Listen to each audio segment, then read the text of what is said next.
Hi guys! Morning jog ulit tayo. Pero this time, ako lang mag-isa. Yung in-upload ko kahapon guys is February 9. And ito naman is February 10. So, nagpe-prepare lang ako dito. Nag-trintes lang ako ng buhok. And then, susuot ko na yung headset. Charing, try ko lang. Sobrang ganda ng headset nito guys. And of course, mag-shoes tayo. Yung medyas ko is from my friend. It's a gift. And it's so cute. It's Powerpuff Girls. And actually, yung jacket ko guys, bigay lang din yan. Pati yung headset guys, gift lang yun ng friend ko. Pati yung smartwatch guys. And shoes, oh my gosh, lahat talaga. Guess what? Pati yung bag. Lagi ko na lang yung link sa comment section, guys. If you like that. And ayun na, gagora na tayo. And we're here. Alam ko mga 7 or 6:55 na ako nakadating dyan. Siyempre, konting stretching lang. Para hindi masyadong sumakit yung katawan natin, syempre. O diba, sabi ko konting stretching lang, pero madumi-dumi pala. Medyo masaya pa ako dito, guys, at hindi ko alam na meron na palang ibang mangyayari mamaya. Na super unexpected and first time ko lang naranasan or mararanasan sa buong buhay ko. At wag na sana ulit, syempre. So, ayun, tapos na ako mag-stretching dito, kaya nag-start na ako mag-walk. Maaga lumabas yung araw dito, guys. Pero hindi pa siya masakit sa balat dyan kasi medyo maaga pa naman yan. Siguro around 7 a.m. or 7:15 a.m. yan. And nag-start na rin ako dito mag-run. And medyo umiinit na dito, guys, kasi mga 7:30 a.m. na ata to. Or 7:45.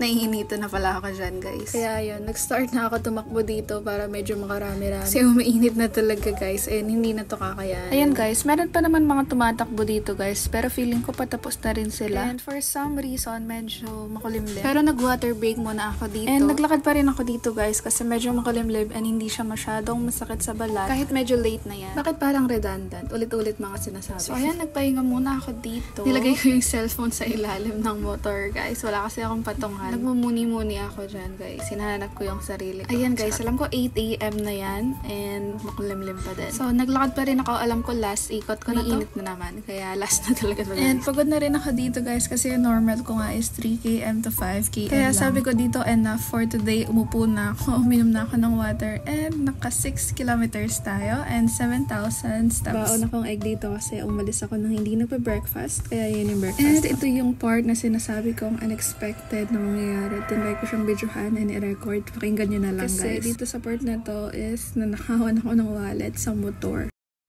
Takala rin bolong yan eh, tulungan. Hindi kami lang drop abel, tuning wala.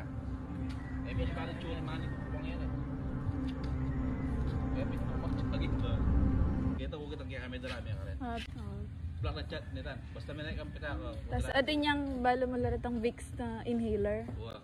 At yung makanta mga